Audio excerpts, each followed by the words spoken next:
vegetable ukoy para sa mga vegetarian.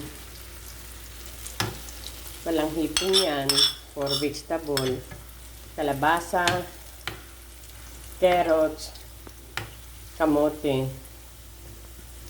Yan lang ang pinakang ingredients niyan. Yan. Yan na po ang finished product ng vegetable ukoy. Samahan natin na sausawang suka. Para yummy. Medyo crispy. At ito na.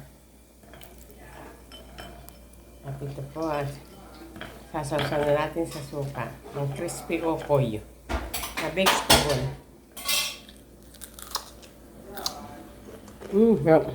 Crispy. Crispy. Yummy.